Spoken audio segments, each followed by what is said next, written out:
gravação do Uniconf. Então, boa tarde, pessoal, bem-vindos a todos aí a mais uma edição da série de seminários do INFE, em conjunto com o SEI Talks. E hoje nosso palestrante é ninguém menos que o professor Lambi, que tem todas as credenciais para falar desse assunto de hoje, inclusive tendo vislumbrado um assunto que se tornou, ficou em alta desde o ano passado, mas que desde os anos 90 o professor já estava ligado nisso, que é computação neurosimbólica, dentro de IA. E eu vou passar a palavra para o professor Flávio fazer a apresentação por parte do SEI e também todas as credenciais aí do nosso palestrante. Ok, Anderson, obrigado. Boa tarde a todas e todos. Prazer ter vocês todos aqui conosco nessa palestra. Obrigado especialmente ao Lambi, nosso palestrante, por ter aceito gentilmente o convite. A gente sabe que ele está bastante ocupado nesses dias com a Secretaria de Inovação, Ciência e Tecnologia do Estado. Conseguiu um tempo para vir aqui nos brindar com uma palestra sobre inteligência artificial e a sua relação com negócios. A palestra acontece dentro da série SEI Talks, que é repetida a todos os meses de forma alternada com a outra série SEI Business, que são assuntos de interesse do nosso ecossistema de empreendedorismo e inovação, não apenas da universidade, mas de todo o Estado. A gente divulga amplamente essas palestras e tem um público ligado a esse ecossistema de empreendedorismo e inovação presente nessas palestras. E a ideia é justamente discutir questões técnicas, questões de mercado, que sejam relevantes para os nossos empreendedores. Então, a incubadora do Instituto de Informática, o SEI, já vem organizando essas palestras há bastante tempo, e é um prazer que isso seja feito de maneira coordenada com a série de seminários tradicional do Instituto de Informática, sempre nesses horários, na quarta-feira, às 12h45.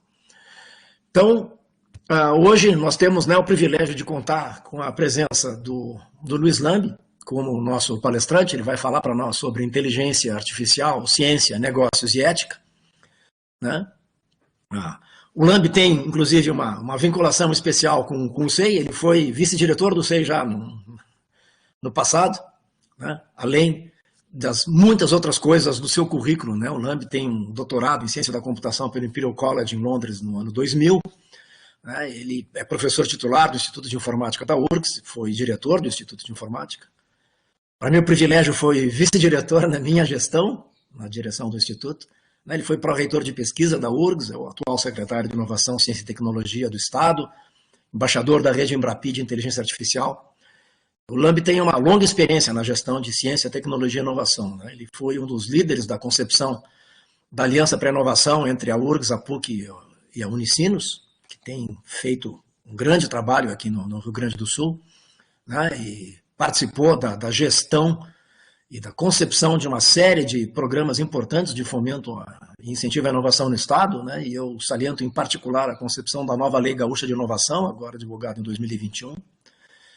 E o Lambi, afora esse amplo currículo na área de gestão da universidade, gestão de inovação, ele é um pesquisador em inteligência artificial, computação neurosimbólica, integração entre raciocínio e aprendizado. Esse é um motivo principal pelo convite que nós fizemos a ele, e um pesquisador reconhecido e citado internacionalmente nessa área de computação neurosimbólica. Então, Lambi, muito obrigado por ter aceitado o convite, e agora tudo contigo aí para a palestra. Vamos te ouvir com muita atenção. Muito obrigado a todos, muito obrigado, Flávio, pela apresentação, muito obrigado ao Anderson também, temos colaborado quando temos tempo nós dois. Eu vou tentar conversar um pouquinho sobre esses aspectos, Em 45 minutos, talvez não tenhamos tempo para entrar profundamente em todos os aspectos, mas a gente vai dar alguns ponteiros, terminologia da computação aqui.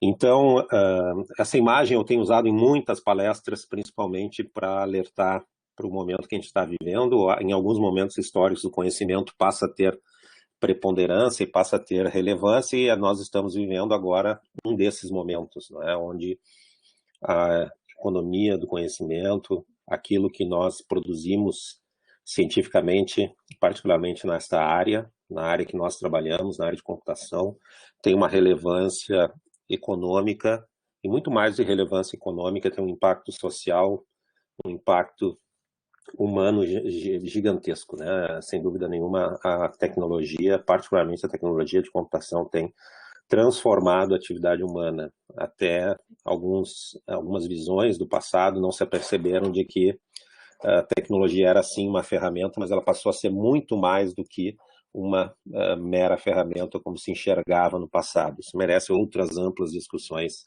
ao longo da história. Né? Ao longo da... Perdão, mas eu acho que o teu slide não está aparecendo. Não? Não. Opa, não? Está Opa, então parei um pouquinho. Ficou na capa aqui. Parou na capa? Então parei um pouquinho. Eu vou começar de novo. Estão enxergando agora? Sim. Vamos de novo. Mudou? Agora sim. Mudou, legal. Sim, eu falava da pintura do Vaticano, passei brevemente sobre ela, né? A pintura do pintor chamado Rafael Sanzio, ou Sensi, que é uma pintura clássica, né? Sobre a escola de Atenas, o valor do conhecimento, enfim, tudo aquilo que a gente já tinha comentado no minuto que se passou. Eu já fui apresentado, então não vou me apresentar novamente, né? E aquilo que a gente está percebendo, né, a sociedade, a gente passou a conviver no último ano, não nós, mas o mundo passou a conviver com essas projeções, com essas curvas epidemiológicas devido à pandemia, e a ciência, o conhecimento, particularmente a medicina, né, passou a ser muito visível, e a nossa área também se tornou muito visível, porque as pessoas passaram a usar ferramentas tecnológicas para se comunicar, para trabalhar, enfim, para realizar atividades, transações econômicas, comerciais e assim por diante. Então, ficou esse binômio ciência e tecnologia, ficou muito em pauta, e também debates sobre qual o valor disso tudo, né? Essa charge ilustra muito bem o início da pandemia no ano passado, quando essas projeções epidemiológicas ficaram conhecidas no mundo inteiro. Alguns humoristas tiveram a percepção e lembraram, né, que no passado, quando a gente está na escola, muitas vezes nós nos questionamos sobre por que estamos aprendendo determinado tipo de conhecimento. Na verdade, isso ilustra bem o tempo, a era que estamos vivendo, em que a ciência e a tecnologia transformada em inovações e negócios estão, de fato, dominando, né, o cenário econômico. E ao longo da história, a gente viu alguns momentos em que essas transições de fase ocorreram. Né? Até agora eu só não falei muito de tecnologia, falei mais de alguns aspectos semi-históricos, né? Em alguns momentos a humanidade percebe que estão ocorrendo transições, ou a gente olha para trás como os historiadores olham para trás, os sociólogos, as pessoas que analisam a evolução da história da humanidade e chegam a conclusões que houve transições de fase. E a gente parece estar vivendo uma neste momento, né? A transição, aquilo que a gente chama de quarta revolução industrial, ou transformação digital dos negócios, ou entrada na era do conhecimento, enfim, tudo isso são conceitos relacionados. E ao longo da história a gente percebeu algum deles, né? Um deles foi no início da Revolução Científica, onde o conhecimento passou a ter um poder central na tomada de decisões, passou a ter uma relevância histórica a partir do desenvolvimento do empiricismo, do método científico, né? Francis Bacon teve um papel muito importante nesse momento, e isso levou à Revolução Científica, levou à Revolução Industrial na Europa, todo aquele crescimento que a gente teve, a saída do mundo agrícola, a transformação industrial, a Revolução Industrial, que levou a uma série de modificações no padrão de vida. As pessoas saíram do campo para trabalhar nas indústrias, enfim, vocês conhecem a história como acadêmicos. A gente está vivendo uma outra transformação muito caracterizada, muito simbolizada em alguns domínios por essa célebre reportagem que o Economist fez lá em 2016, 2017, onde consagrou aquela nova frase que muitos dizem, né, de que os dados são um novo petróleo, e de fato a gente percebe um crescimento cada vez maior dessa economia baseada em dados, da acumulação de dados, da geração, da transformação de dados em riqueza, em oportunidades de negócios, enfim, em tudo aquilo que a gente está percebendo no nosso mundo. Não há mais empresa, organização pública, privada, que não fale na necessidade de inovar nos negócios, inovar na gestão, inovar nos processos, inovar na formação das pessoas. A inovação se transformou uma buzzword dos últimos 5, 10, 15 anos, talvez. E ao longo do mundo da história recente, a gente tem visto essa transformação, né? Essa transformação que faz uma transição desse mundo onde o petróleo era aquilo que nós considerávamos como a grande moeda, né? Daí os dados passam a ser, digamos assim, o novo petróleo. Não é mais nem entre aspas isso, né? Os dados de fato adquiriram um valor, uma relevância fundamental, e a gente começa a fazer essa transição, né? Mas como podemos fazer essa transição no nosso país de forma a gente não abandonar e não desprezar tudo aquilo que a gente construiu ao longo da história, mas fazer uma transição mais acelerada, mais rápida para essa nova realidade, né? Perceber que o mundo vem mudando numa velocidade estrondosa. Alguns países se tornaram, então, referência nessa nova economia, nesses novos desenvolvimentos que a gente percebe, na nova forma de fazer negócios com agilidade, né? Com tudo aquilo que a comunidade aqui do SEI conhece, os requisitos, não vou repetir isso tudo. E nós percebemos que esses locais que se tornam os grandes hubs de inovação, grandes hubs em áreas como IA, focando aqui, mas não são hubs apenas na área de IA, né? São locais onde existe um fornecimento, entre aspas, de grandes talentos, de pessoas para acelerar esse movimento, essa difusão de conhecimento, essa criação de ecossistemas apropriados, de ecossistemas onde a inovação, o conhecimento, a tecnologia esteja no centro da estratégia de desenvolvimento dessas regiões.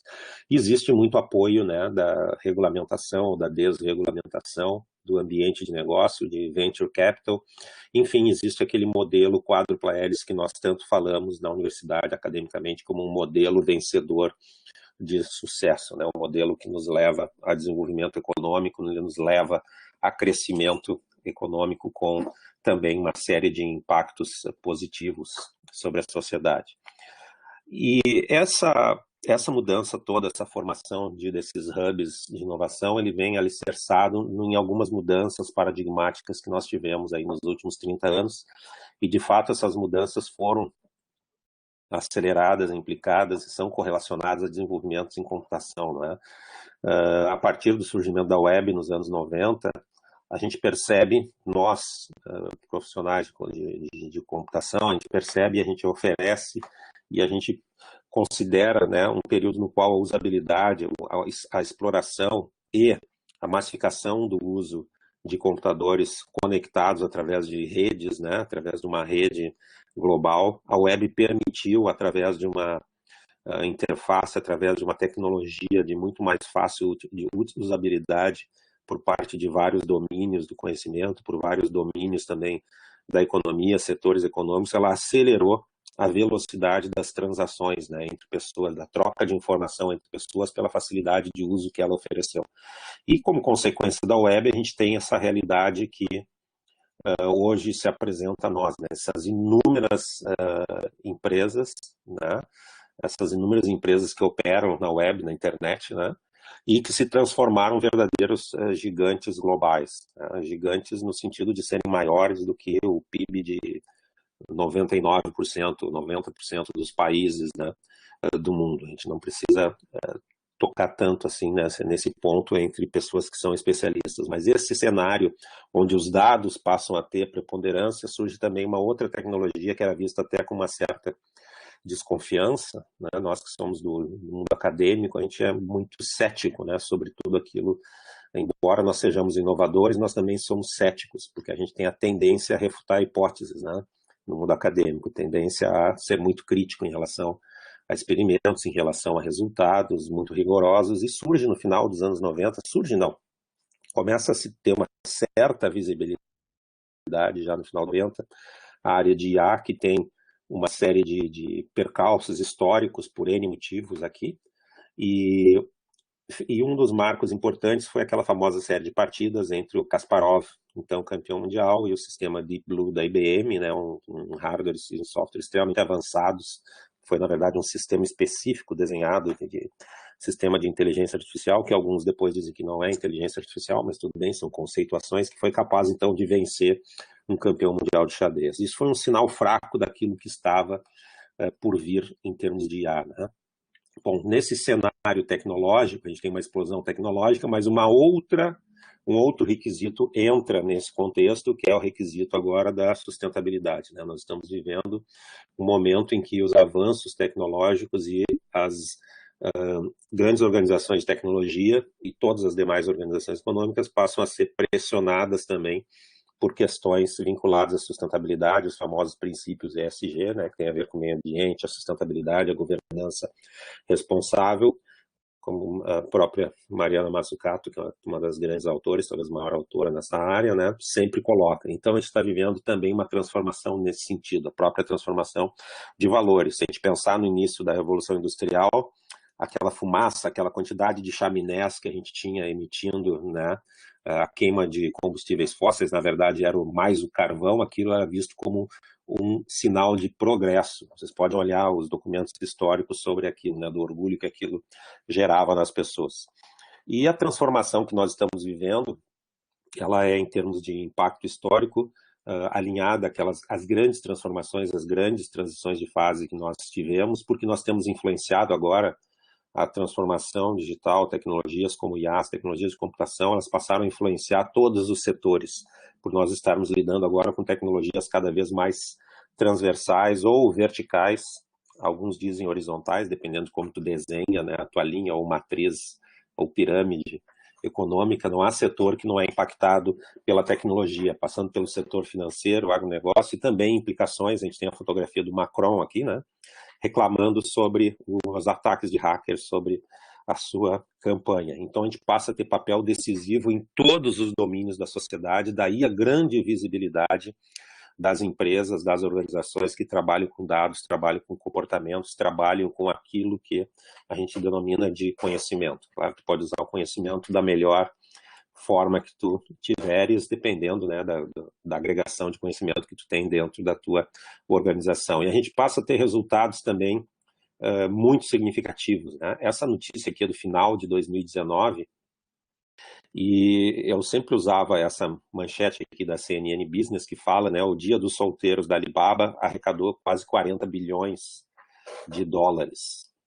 E isso, na época, era mais do que 5 vezes o que nós tínhamos conseguido arrecadar exatamente na mesma semana com leilões diários do pré-sal, né? Isso só para a gente ter uma noção de valores, de noção de disrupção que a gente tem nessa nova economia.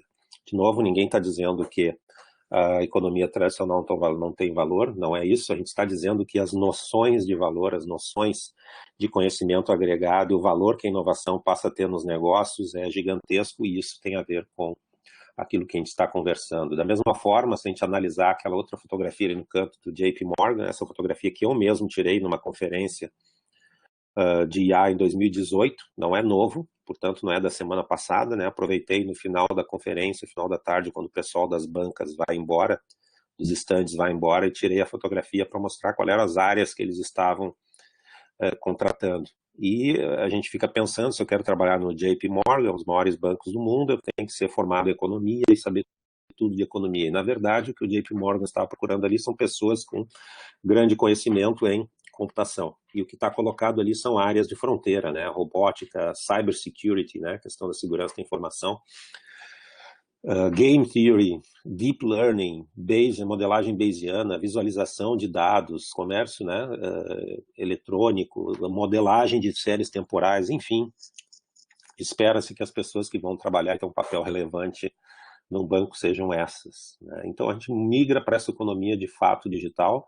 E como o Anderson mencionou no início, algumas tendências globais a gente vê cada vez mais diversos pensadores se preocupando com o impacto que a inteligência artificial tem. A gente traz essa foto aqui de um debate no final do ano que nós tivemos no final de 2020, e uma das pessoas que tem se envolvido muito nos debates na área de inteligência artificial é o Prêmio Nobel de Economia chamado Daniel Kahneman, né, que escreveu Thinking Fast and Slow.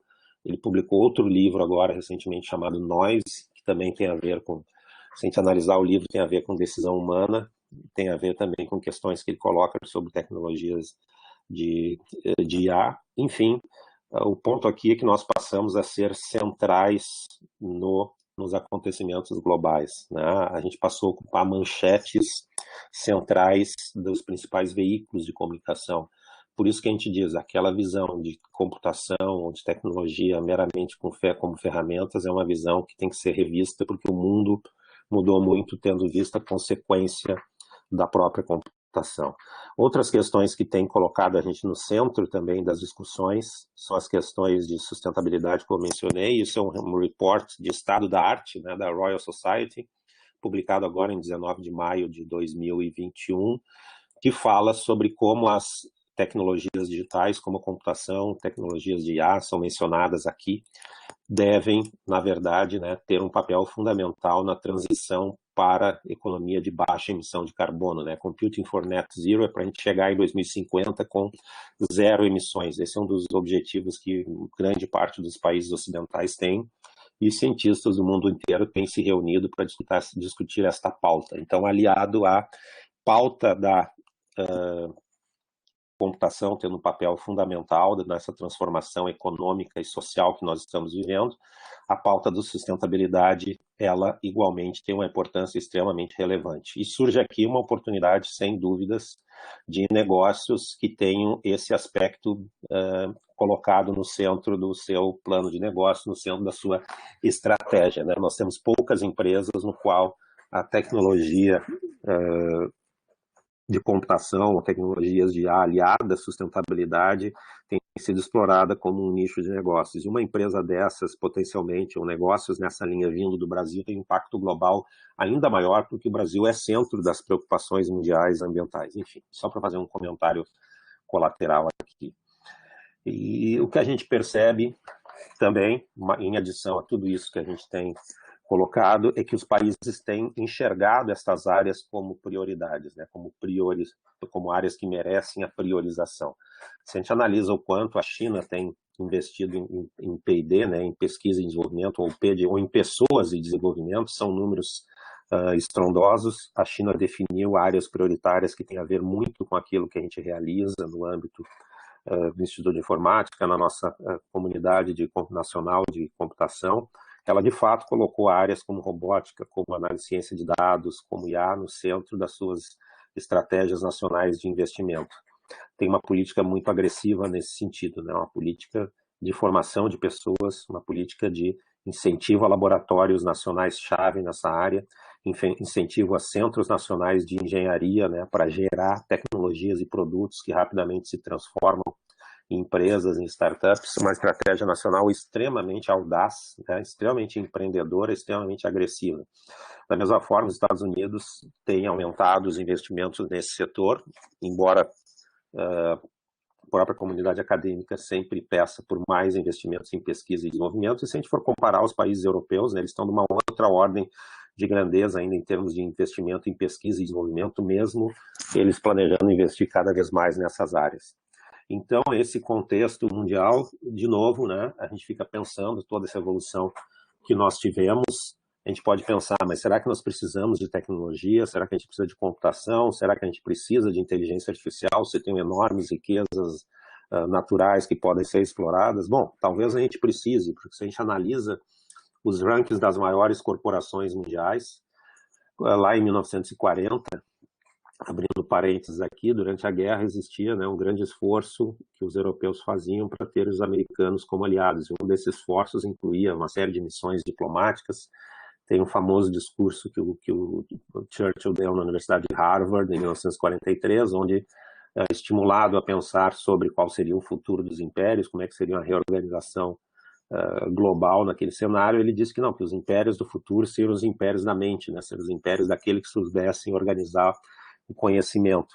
E a gente percebe aqui, se nós analisamos o impacto global que hoje tem o setor tecnológico, ele é profundamente acentuado, profundamente significativo, né? As nossas empresas, as grandes empresas, as big techs, tanto do mundo ocidental quanto as big techs chinesas, elas são empresas do setor, não só em grandes empresas do setor tecnológico, mas passaram a ser as maiores empresas do mundo. Mesmo na China, as grandes corporações que têm ações negociadas no Ocidente, Tencent e Alibaba, são maiores do que as outras empresas de outros setores.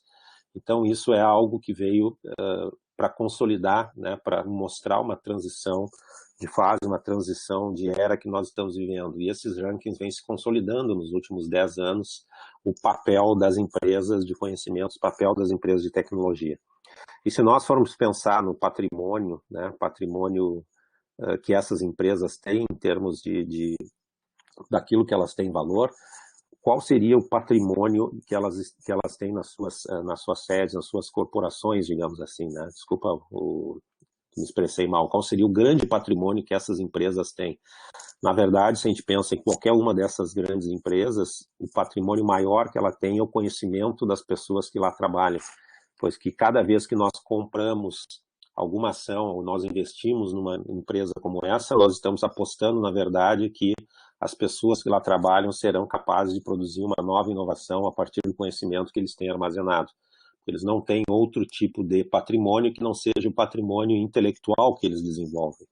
Então isso fica muito acentuado, isso é tão significativo que nos Estados Unidos, que é um país muito grande, tem extensão territorial, tem grandes riquezas naturais, na própria China, né, que é um outro país que grande, tem grandes riquezas naturais, extensão territorial, as empresas de tecnologia, as empresas particularmente que lidam com grandes volumes de dados, né, dados de pessoas, são as empresas que têm o maior impacto global. Tanto que, recentemente, numa das palestras do Harari, né, famoso historiador israelense, que ficou famoso por ter escrito Sapiens, posteriormente, né, as 21 lições para o século XXI, ele coloca que o domínio daqueles que tiverem posse dos dados pode ser um domínio ainda muito maior do que o domínio daqueles que detinham os meios de produção e as riquezas naturais no século XX. Então essa é a realidade que nós vivemos. E existem preocupações estratégicas quanto a isso, né? Preocupações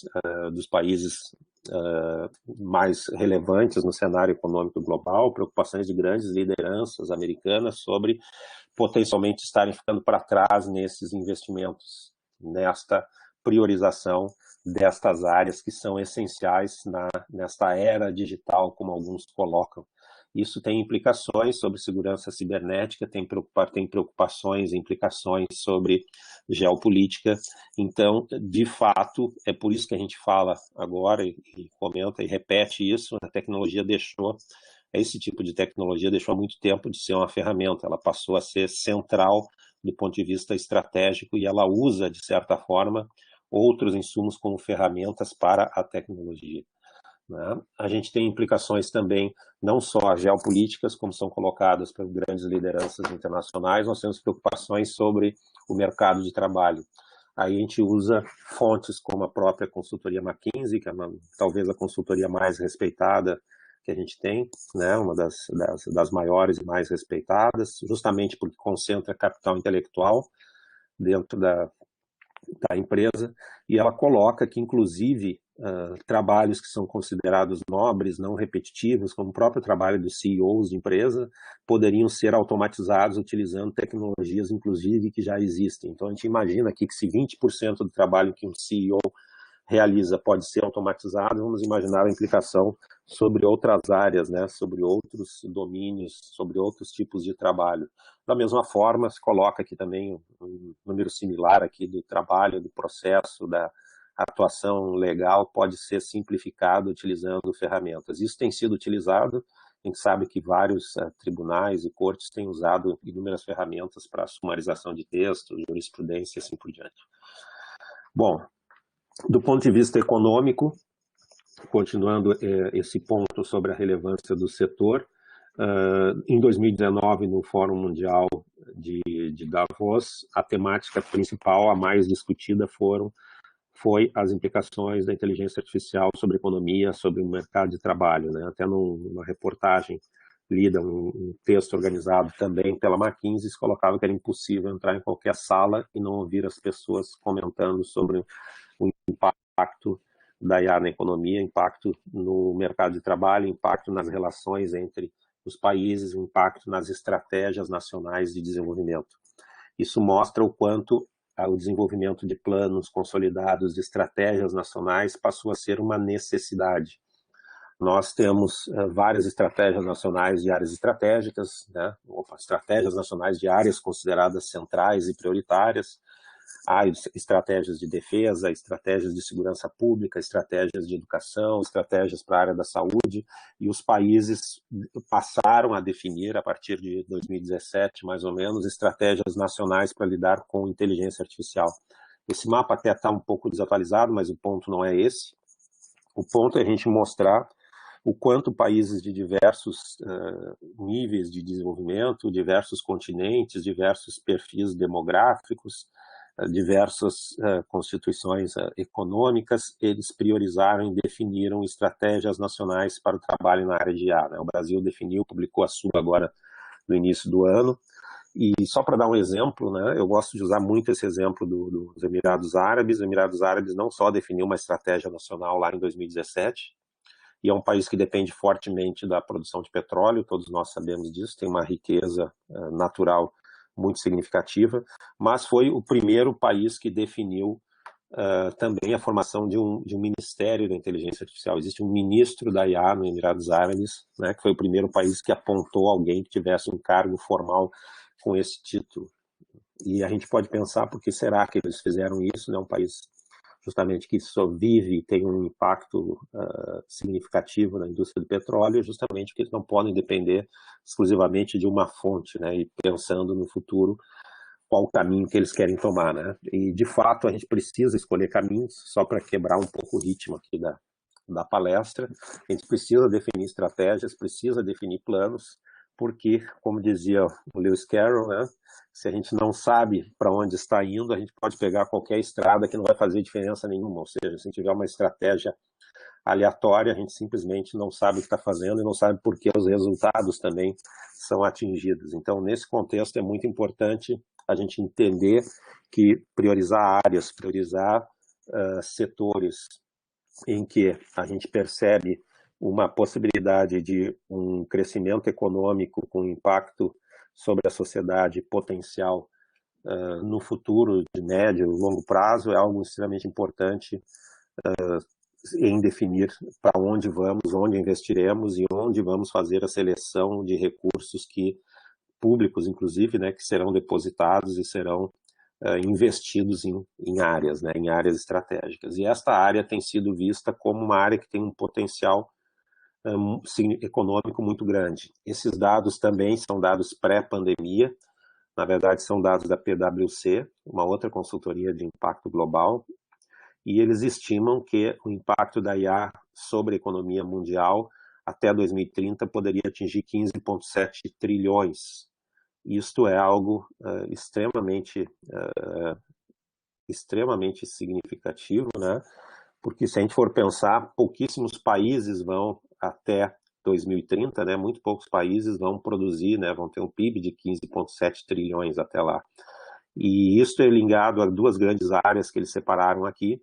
Em torno de mais de 6 trilhões seria vinculado à produtividade, porque a agregação de tecnologias de automação, tecnologias digitais no mercado de trabalho aumentaria a produtividade, enquanto que 9 trilhões seriam advindos, seriam consequência, né, seriam corolário da aplicação de tecnologias digitais, da IA especificamente aqui, sobre efeito sobre o consumidor. À medida que as empresas passam a investir mais em tecnologia, isso tem um efeito sobre o consumidor. E resgatando um dos slides que a gente mencionou no início, né, se nós formos pensar no impacto que a web teve sobre comércio eletrônico lá nos anos 90, e alguns diziam, os que não eram nascidos naquela época, muita gente duvidava do sucesso do comércio eletrônico, porque as pessoas jamais abandonariam a experiência de ir na loja, experimentar o sapato, experimentar a roupa, selecionar a mão. E a gente sabe que hoje em dia, né, as empresas que têm maior sucesso, elas têm uma atuação extremamente forte no comércio eletrônico digital, né? Ou seja, a gente sempre tem que pensar que a tecnologia pode fazer mudanças muito significativas. E voltando um pouco, focando na IA, eu quero apresentar um pouquinho de como a gente chegou no momento atual, né? Todos sabem do papel relevante que houve durante a Segunda Guerra Mundial, do desenvolvimento da computação. A computação teve um papel significativo já na questão de criptografia, quebra de mensagens, construção de máquinas que quebravam códigos e assim por diante. E também, a partir do final da guerra, já se vislumbrava a construção de máquinas inteligentes. Mas, fazendo justiça aqui, esse sonho de construir mecanismos automáticos, inteligentes, isso é um sonho antigo na história da humanidade, né? Alguns filósofos, até como o próprio Leibniz, lá em 1700 e pouco, já apontavam isso, né? Um dos grandes slogans, um dos grandes objetivos do Leibniz era construir uma máquina que fosse capaz de fazer inferências lógicas e cálculos matemáticos. Claro que a tecnologia que estava à disposição na época não era suficiente para isso. Ao longo da história a gente teve vários exemplos, mas é a partir do século XX que isso se torna viável, a partir do surgimento da eletrônica digital, a partir da consolidação, né, a própria descoberta, a própria invenção do transistor, o surgimento de toda a indústria eletrônica nos levou à possibilidade de efetivar tecnologicamente aquilo que a gente sonhava em termos de dispositivos computacionais.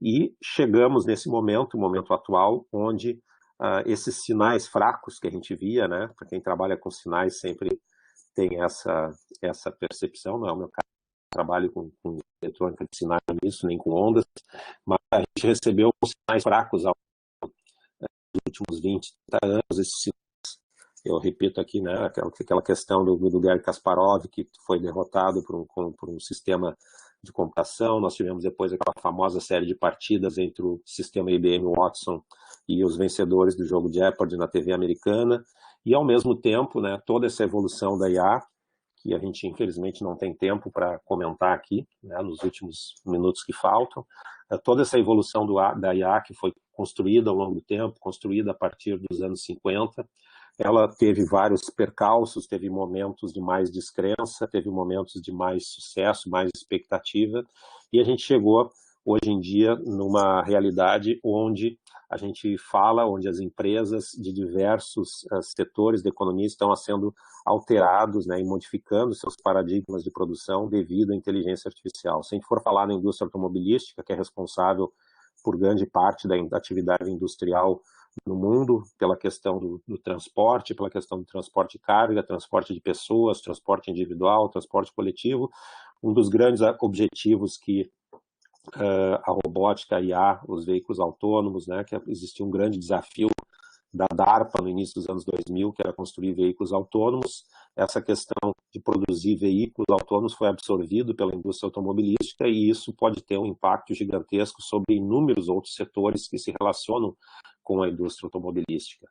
Da mesma forma, os desenvolvimentos em robótica, da mesma forma, os sistemas agora que lidam com visão computacional, com processamento de imagem, com tradução automática, com linguagem natural, todos esses sistemas eles tiveram uma mudança de perspectiva no ponto da visibilidade que eles tinham na indústria e passaram a ser vistos como sistemas que podem ser empregados em aplicações comerciais.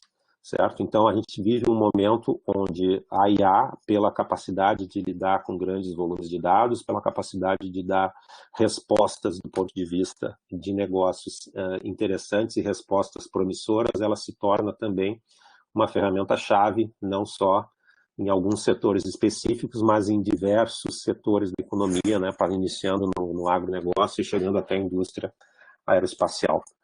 Então, essa técnica que nos levou a essa popularização da IA nos últimos anos é conhecida como aprendizado profundo. E aqui faço uma outra conexão histórica, é uma coincidência muito interessante, uma coincidência histórica que o Geoff Hinton, o professor Geoff Hinton, que durante 40 anos pesquisou redes neurais artificiais e é um grande defensor dessa abordagem conexionista, né, abordagem de aprendizagem de máquina e da inteligência artificial baseada numa inspiração em redes neurais, que seria uma modelagem aproximada de processos que ocorrem na mente humana, no cérebro humano. Ele é tataraneto aí do George Boole, né, o proponente da lógica booleana lá nos idos de 1850, no século XIX, e de certa forma o Geoff Hinton até se opõe um pouco à abordagem simbólica da inteligência artificial, né? Mas foram esses resultados que ele e alguns outros que persistiram ao longo dos últimos anos que levaram a essa visibilidade que a gente teve, visibilidade que se traduz em vários resultados na mídia internacional. A gente traz uma notícia aqui já de 2016, parece uma eternidade agora, né? Há 5 anos atrás, mais de 5 anos atrás, esse sistema AlphaGo de uma startup chamada DeepMind, que posteriormente foi adquirida pela Alphabet, né? É um sistema muito interessante, muito poderoso, que foi capaz também aí de derrotar um grande campeão, um grande mestre asiático, né, sul-coreano, num jogo que é mais complexo do que o jogo de xadrez, em termos de modelagem computacional. E isso chamou muita atenção do quanto a inteligência artificial na Ásia teria impacto sobre a sociedade, né? Imagina que a gente consegue aqui no Brasil fazer um robozinho que joga futebol melhor do que o Neymar, né? Uma pessoa popular, digamos assim, no mundo esportivo, ou uma pessoa que seja muito conhecida, seja uma espécie de celebridade. Isso aconteceu na Ásia e se tornou ainda mais conhecida, ainda mais popular, digamos assim, né? Entre aqueles países, tá? Uma outra questão que a gente pode perceber, né, tirando essa aplicação que a gente tem sobre jogos que têm performance super-humana, jogos que têm performance muito superior àquilo que um ser humano jamais vai atingir, daí que eles chamam de desempenho super-humano, é que essas tecnologias têm sido aplicadas em outros domínios de pesquisa, outros domínios com um potencial muito interessante. No final do ano passado, a DeepMind também apresentou esse sistema chamado AlphaFold, que é capaz justamente de fazer predição de estrutura de proteínas, né? Nós temos até um grupo aqui, do professor Márcio, que trabalha exatamente com esse problema. E esse sistema poderia contribuir para um avanço muito significativo na área de biologia computacional, na área de bioinformática, na produção de moléculas ou na produção de não só de insumos, mas na produção de drogas, produção de outros resultados científicos que teriam um avanço muito importante na indústria farmacêutica. Claro que isso são resultados de pesquisa, né? Resultados de pesquisa muito promissores, e esses produtos, se forem desenvolvidos, certamente uma empresa como a DeepMind, como a Google, que lá apresentaram esse produto, apresentaram essa tecnologia, vão utilizar isso para o seu benefício, evidentemente, né? Essa notícia de 30 de novembro.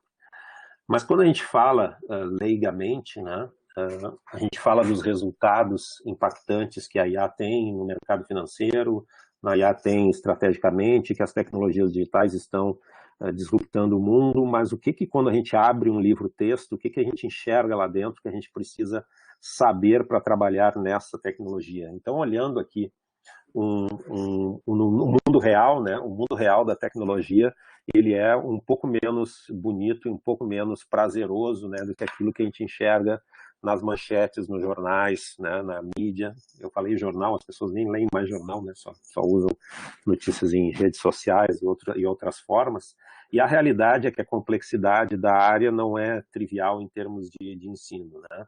A gente sabe que para trabalhar nesse setor tecnologia, a gente precisa ter conhecimentos muito sólidos em computação, conhecimentos muito sólidos em diversas áreas, conhecimentos sólidos que nos permitam gerar de fato inovações, né?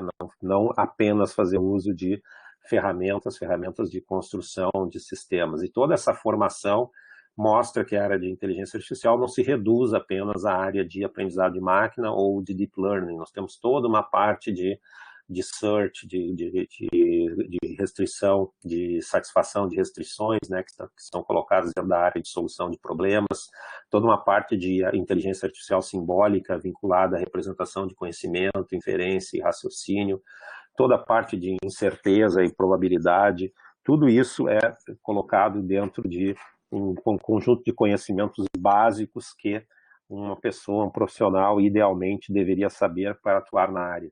Ou seja, não é apenas meramente nós lidarmos com essas notícias que são, de certa forma, muito espantosas, né, os avanços que a gente ouve. Claro que a mídia, né, quando reporta resultados tecnológicos, a gente se preocupa muito com o que vai acontecer, ainda mais quando se fala em inteligência artificial, em singularidade, em robôs que vão tomar os nossos postos de trabalho, mas a realidade é que também o conhecimento científico, conhecimento acadêmico para atuar nessa área, é um conhecimento muito fundamentado em ciência da computação, em matemática e outras áreas relacionadas.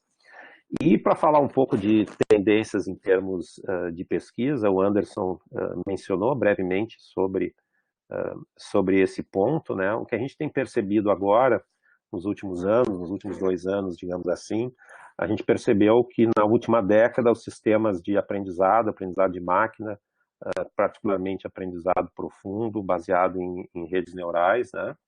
Simplificadamente, tiveram um impacto muito grande em todos os setores e colocaram a computação em pauta como a computação nunca teve antes, né, ao longo da história. Nunca teve um momento em que a computação foi tão popular na mídia, né, pelos resultados impactantes que a gente teve. E, aliado a isso, né, principalmente pelo fato de nós estarmos lidando com sistemas de aprendizado, muitas discussões se iniciaram sobre o significado, sobre como abrir essa caixa preta da inteligência artificial, como explicar os sistemas inteligentes, como explicar uma outra faceta, né, dos sistemas inteligentes, que seria a capacidade de raciocínio.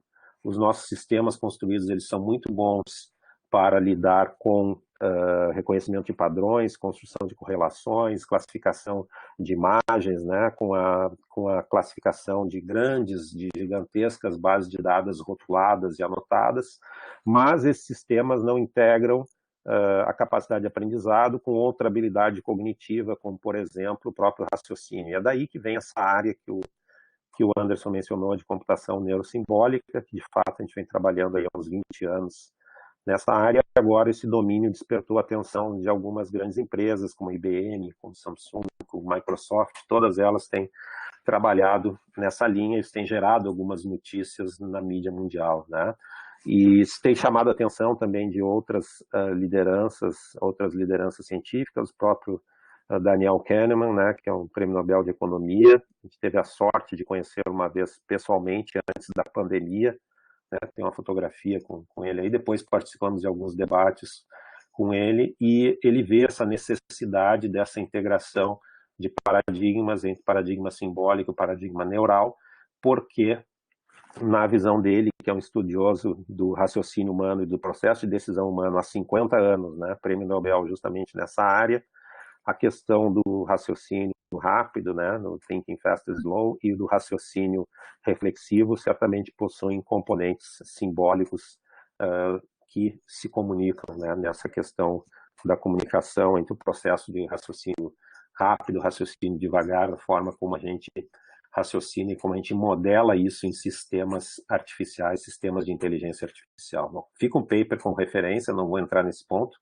Fica também algumas referências de o quanto essa área de computação neurosimbólica tem chamado a atenção, né? Justamente porque a gente quer explicar e a gente quer entender como o processo de aprendizado de máquina ocorre em sistemas de inteligência artificial. Isso é importante, a gente buscar explicações para a gente ter maior segurança, maior confiabilidade nos sistemas de IA, para que a gente possa abrir a caixa preta, como se diz popularmente, mas também porque além do processo de aprendizado, né, o processo de raciocínio de sistemas, ele é um processo de raciocínio simbólico que, por construção, na sua natureza, tem explicações, tem provas de correção e outros resultados que nos dão algumas garantias que são exigidas durante a construção de sistemas de computação, particularmente para aplicações de grande porte, aplicações críticas, isso se torna necessário.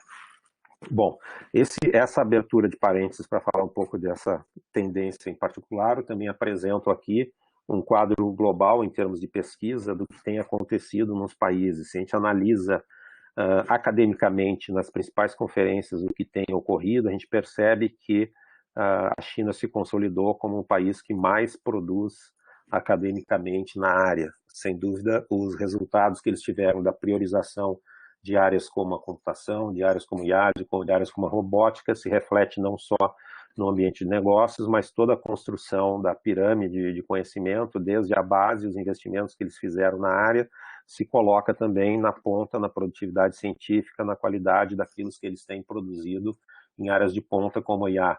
Na própria conferência, na principal conferência de IA americana, que era o AAAI, antigamente se chamava Conferência Nacional de Inteligência Artificial, não é? Agora é uma conferência internacional.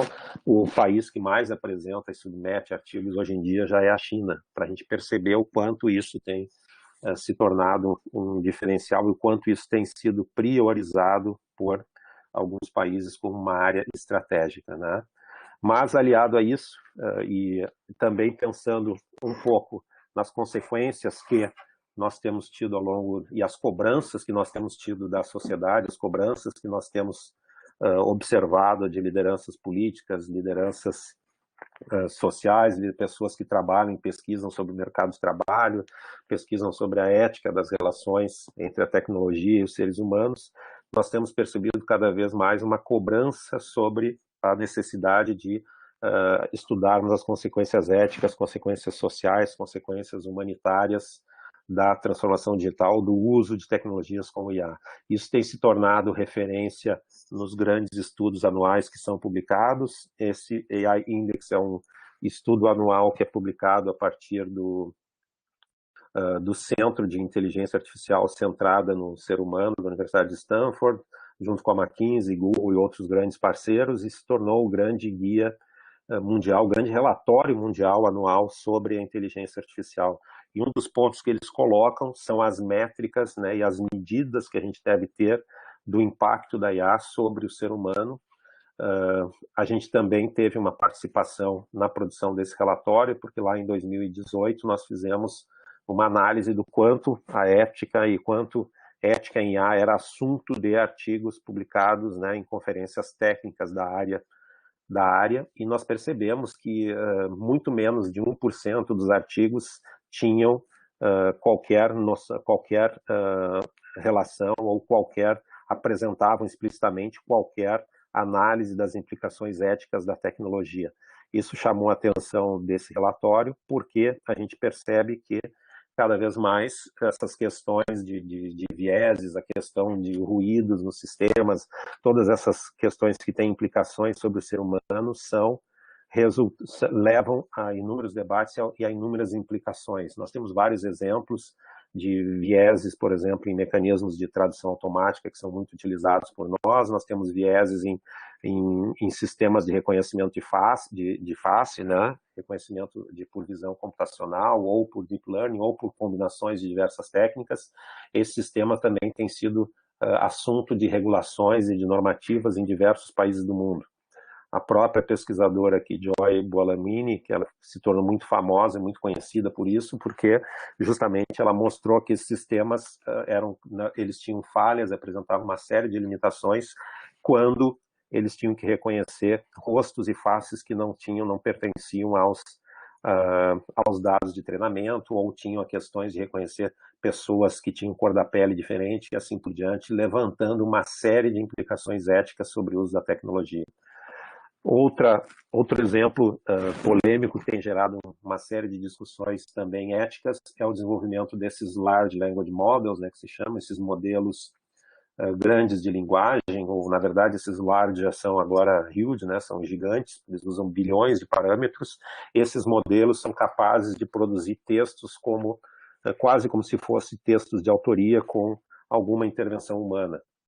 O próprio Guardian fez um experimento no ano passado, na segunda metade do ano passado, onde um dos editores do jornal, ele utilizou o famoso GPT-3, né, o GPT-3, para escrever um artigo completo para aquele jornal, né, para aquele periódico diário, né?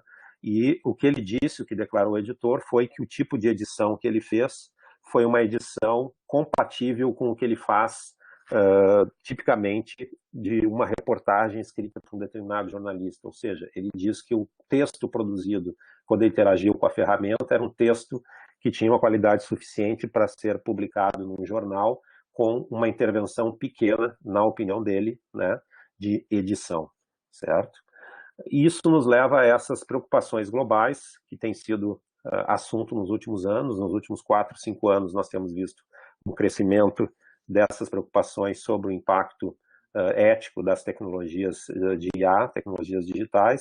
Várias organizações como o CDE, Nações Unidas, União Europeia têm publicado relatórios nesse sentido, com melhores práticas, com recomendações, com normativas, e a gente percebe que essa disputa, essa regulação dos países também tem gerado uma série de disputas entre eles, porque alguns estão regulando, por exemplo, a utilização de sistemas de visão computacional para reconhecimento de face, enquanto outros não estão mais adotando esse tipo de sistema ou estão regulando com normas bem mais rígidas a utilização desses sistemas.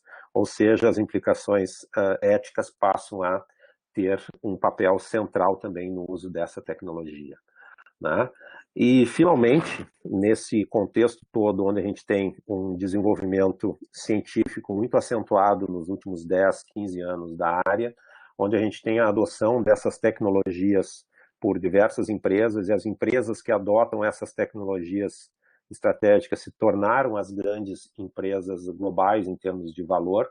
Nós temos também a definição de estratégias nacionais por grande parte dos países. Nós precisamos também definir, né, grande projeto nacional que nos seja capaz de andar para frente, né, de ter esta área no centro do nosso desenvolvimento, porque isso se torna, acho que consensualmente, uma área que vai ser decisiva para o nosso desenvolvimento, né, como país, como nação nesse mundo onde o conhecimento cada vez mais passa a ter um papel central. Eu faço uma analogia aqui com a corrida espacial. Eu digo que nos anos 60 a corrida espacial permitiu, né, e consolidou os Estados Unidos como a grande liderança da segunda metade do século XX, e essa liderança se deu porque eles foram líderes tecnológicos e foram capazes de transformar toda essa liderança tecnológica em resultado econômico. Por isso que nós temos uma indústria de computação, uma indústria de tecnologia tão forte naquele país. E hoje a gente percebe novamente uma grande disputa leste-oeste, notadamente a China tem investido novamente, né? A China tem investido pesadamente nessas áreas, definindo algumas áreas estratégicas como áreas em que ela quer ser líder global, e são esses grandes projetos de país, grandes projetos de nação que vão indicar, né, os destinos aí do século XXI.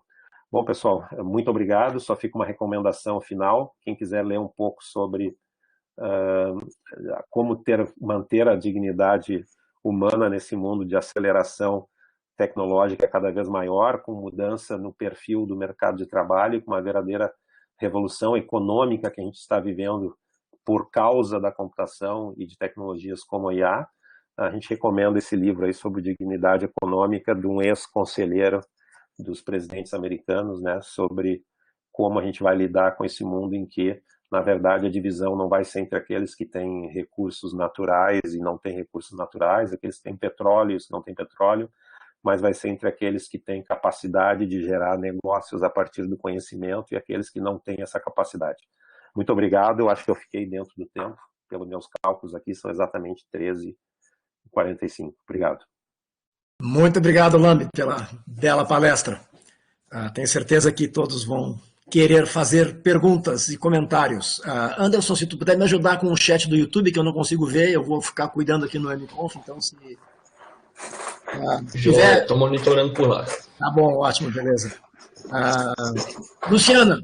Luciana Nedel, foi a mais rápida e levantou a mão. Vamos lá, Luciana. Eu vou falar por voz aqui, que eu acho que fica melhor.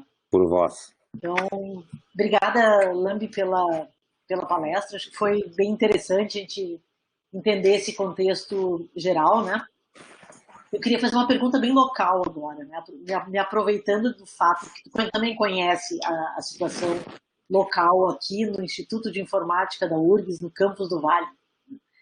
A gente tem aqui um ambiente muito diverso, né? Onde a gente tem alguns grupos de pesquisa excelentes trabalhando em desenvolvimento de pesquisa de ponta na área de IA, ou usando IA aplicado a outras áreas, né?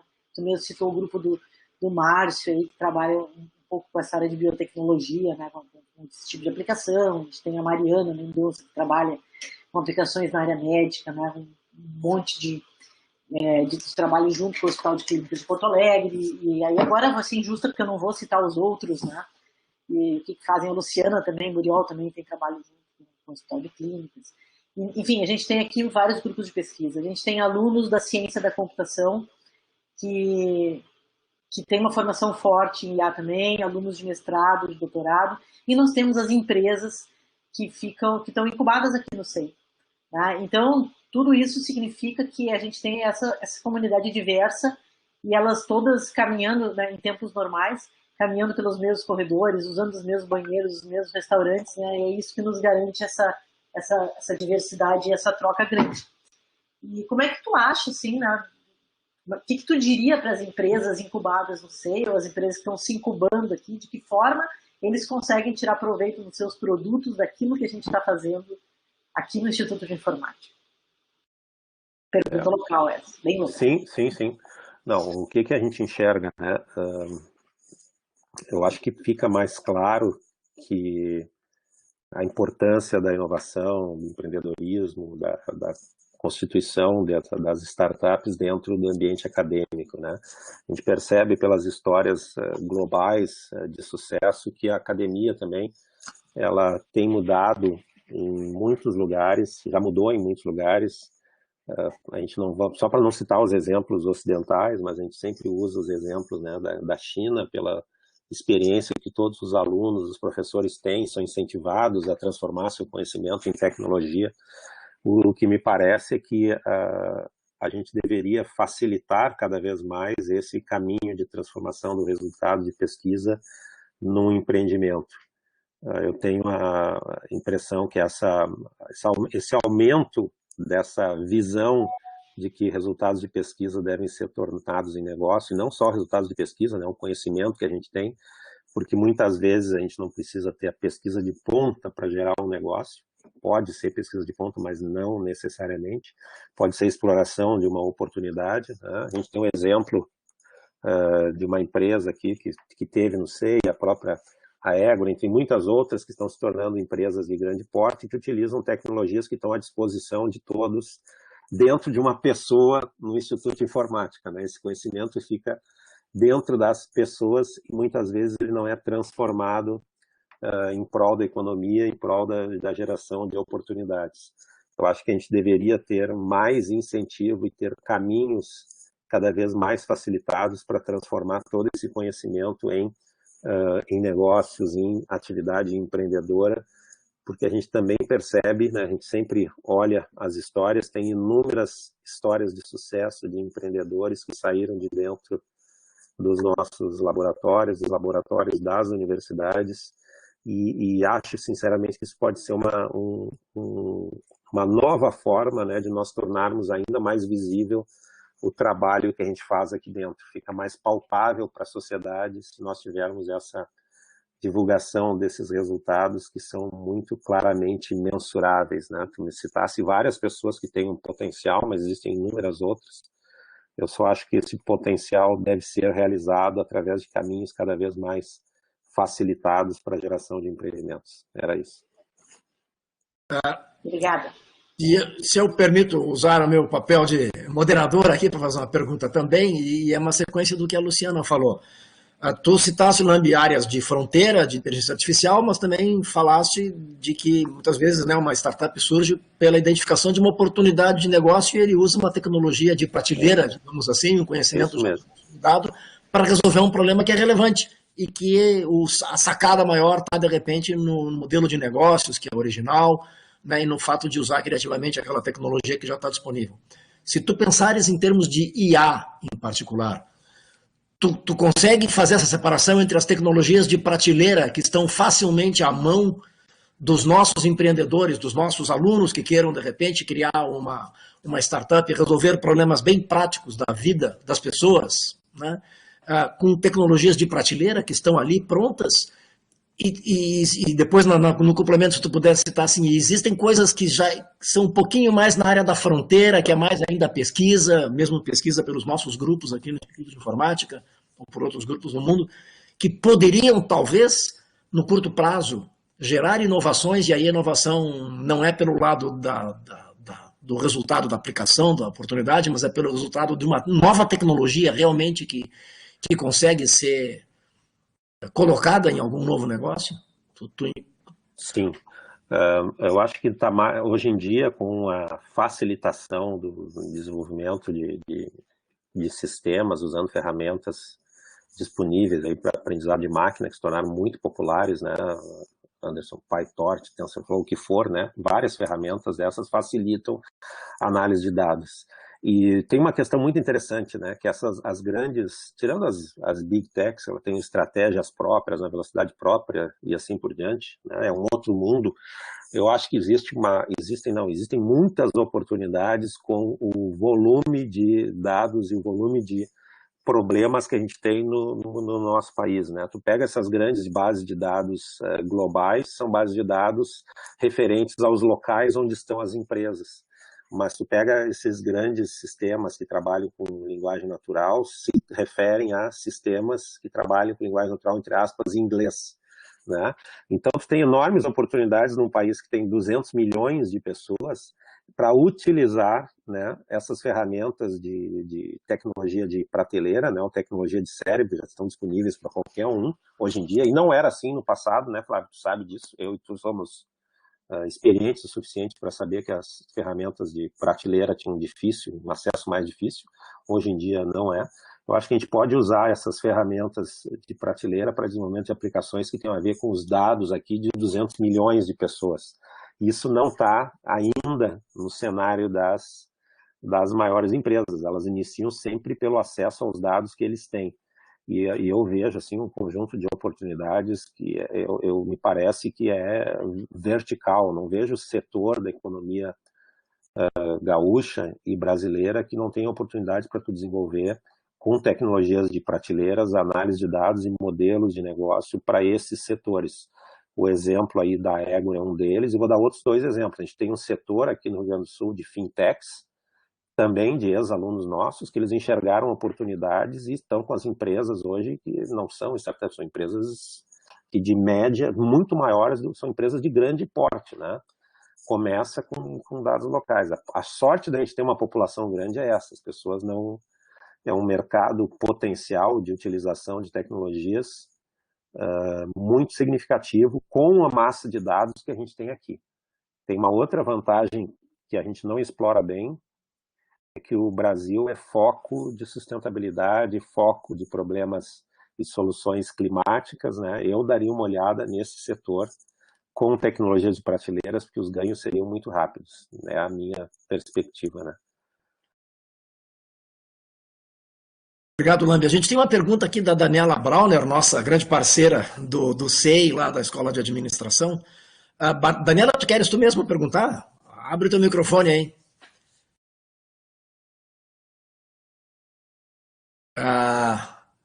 Bom, é que eu não sei, eu acho que ela entrou Está no celular, ok. Então vamos lá, está no chat aqui, Lambi. A Daniela pergunta, qual é a tua dica, Lambi, para startups que não tem pessoal da informática, em particular não tem pessoal da inteligência artificial, mas não monetiza ainda para contratar? Não seria legal ter programas de incentivo especificamente para isso, tipo o RAI, mas quem sabe voltado para IA, para esses tipos de novas tecnologias, seja em nível estadual ou nacional, para que esse tipo de pessoal pudesse ser contratado por startups que precisam desse tipo de conhecimento, de tecnologia? Sim, seria bem interessante. Agora, a dica aqui, né? Qual a dica para startups que ainda não monetizam, né? Bom, startup que não monetiza, o desafio não é só contratar na área de IA, né? Em geral, né? Contratar pessoas especializadas no seu negócio. Né? Esse é o desafio específico. Mas eu vejo que tem uma outra oportunidade de negócio, né? De oferecer serviços de IA para empresas de pequeno porte. Né? Isso é uma questão interessante do ponto de vista de negócio, mas a questão de programas nacionais de incentivos para pessoas especializadas, isso é muito importante. Né? Eu acho que isso até está na estratégia nacional que foi colocada pelo Ministério no último mês. Tem toda a razão, tem toda a razão. É um desafio para startups tu contratar pessoas antes de tu monetizar, né? É uma pergunta que se aplica, tu troca o IA ali por qualquer especialidade que seja importante para startup, né? E essa questão surge sempre em fórum de startups, de empreendedorismo, né? Um programa nacional, sim, seria importante. Espero que tenha isso como uma ação da estratégia, sem dúvida. Alguma pergunta lá do YouTube, Anderson? Não, no YouTube, porque teve um probleminha, o YouTube cortou a transmissão, aí eu coloquei de novo, aí, agora, mas ainda tem bastante gente lá. E talvez uma dica também, essa questão do especialista, é claro que não dá para virar especialista em 2 meses, né? Mas tem bastante conhecimento disponível, né? Em cursos e coisas até gratuitamente mesmo na internet, e com essas ferramentas que o professor Lamb mencionou, né? Com ferramentas que são relativamente um nível de acesso, assim, não é muito difícil para quem tem uma noção de programação e coisas assim. Então, é possível desenvolver, né, esse conhecimento. Claro que respeitando o tempo necessário para isso, né, mas dada a limitação de recursos é uma opção. E até, talvez pegando um gancho aí sobre isso de desenvolver conhecimento, né, eu achei muito legal mostrar isso, que IA é bastante amplo, né, não é só a parte de aprendizado de máquina, que é o que tem sido tomado como sinônimo de IA atualmente, né. E nesse sentido, nessa formação mais transversal, né, da pessoa de IA, qual a sua sugestão aí no sentido de construção de um currículozinho de IA? O que uma pessoa que está estudando ali a graduação, que tem interesse nessa área, poderia buscar de conhecimento ali para ser, eventualmente, né, o prestador de serviço aí de uma startup ou de uma empresa assim? Anderson, o que a gente percebe, né, eu sempre brincava com os alunos, né, quando eu dava aula de lógica, eu dizia assim, essa aqui não, eu perguntava para eles o seguinte: vocês já fizeram a cadeira de probabilidade estatística? Eu perguntava, não, por quê? É muito chato isso. Não, aquela é a segunda cadeira mais importante do curso. Presta atenção nisso. Há 20 anos eu disse isso em sala de aula, os caras não escutavam, né? Existe uma questão diferente, né, que é a formação rápida e a formação do estudante, né? Eu acho que a formação em computação fica cada vez mais clara, a importância, né, de ser capaz de analisar dados. Isso não vai mudar no horizonte de curto prazo. A gente vai ter que esperar, Flávio, a próxima quebra de paradigma. A gente está vivendo a era de ter que lidar com um volume gigantesco de dados, né? A gente vai viver por muito tempo isso ainda, né? Então, a formação que a gente oferece no curso é a formação adequada, na minha visão, uma questão da dedicação dos estudantes a essas disciplinas, né? Se eu fosse fazer vestibular de novo, eu provavelmente faria para computação de novo, né? Porque eu acho que é uma área muito promissora. E em termos de formação rápida, o Anderson colocou muito bem, né? A gente tem hoje em dia disponíveis na web, como a gente nunca teve, né? A web foi criada para a gente aprender IA, viu? Essa é a história. A web foi criada para a gente aprender IA. E, brincadeiras à parte, o número de ferramentas disponíveis para aprender a programar princípios de aprendizado de máquina, realmente eles são muito em grande volume. Tem várias plataformas de ensino aí, são dezenas de plataformas de ensino, mas isso dá uma oportunidade também para as universidades, né, criarem programas de formação, programas de extensão em inteligência artificial, ou até para as incubadoras, né, focarem um pouco nesses programas, indicarem programas de formação. E a análise de dados passa por uma formação sólida em probabilidade, passa por uma formação sólida em estatística, passa por uma formação sólida em álgebra linear, né? Essas questões são, sem dúvida, importantes no contexto de análise de dados que a gente tem hoje em dia, né? Então, a matemática discreta, né, também é bem importante isso, né, na análise de dados. Então, o currículo está todo lá, basta a gente estudar o currículo, se dedicar ao currículo, né? Aprender a desenhar os melhores algoritmos, mais eficientes. Então, o currículo está direitinho, está colocado lá. A gente tem que fazer as escolhas certas de estudar no momento certo e se dedicar ao momento certo, né? Aquilo ali. Agora, a formação rápida, como tu falaste, né, depende das ferramentas que estão disponíveis em várias plataformas, né? Tem inúmeras aqui, não vem nem ao caso a gente citar, porque são tantas que a gente sempre vai esquecer alguma que é melhor que a outra, ou é Coursera, ou é Udemy, ou Udemy, ou, enfim, tem uma infinidade de plataformas, né, disponíveis para isso. Lamb, já passamos das 14 horas, né? Eu acho que estamos chegando no limite do tempo das nossas palestras.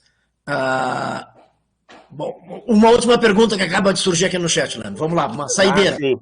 Não, existe. Não, na verdade, nós tivemos... Pergunta para quem não está vendo o chat aqui do MConf, existe um programa de fomento para a formação de centros de pesquisa em inteligência artificial na URGS ou no Rio Grande do Sul?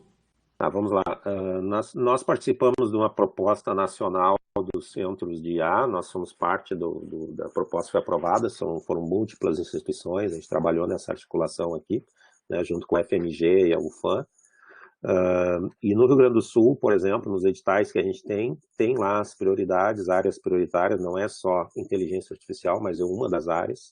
Também isso está colocado lá nos editais que a gente publica na Secretaria e na FAPERGS, né, editais de tecnologias portadoras de futuro, além do programa Inova-RS, onde as próprias regiões escolheram as suas áreas centrais de desenvolvimento, né? As 8 regiões do estado definiram que tipo de projeto estratégico inovador que elas iam definir, e esses projetos vão ser financiados agora, mas foram as próprias regiões que escolheram as áreas. Teve região que colocou inteligência artificial e robótica, eu sei que teve isso, mas nem todas colocaram, né? Enfim, tem programas, sim, nacionais e regionais. Tá bom, era isso.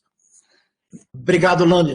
Vamos, então, encerrando, né? Agradecer enormemente ao Lambi por ter encontrado uma fresta na sua agenda atribulada para vir aqui nos dar essa palestra inspiradora, e, né, que o assunto é amplo demais, né, para conseguir cobrir em 45 minutos de conversa, mas eu acho que, né, várias informações bastante importantes para a nossa audiência, né, tanto para o nosso público acadêmico do Instituto de Informática, como para o pessoal ligado à incubadora, né, ao nosso ecossistema empreendedor da universidade.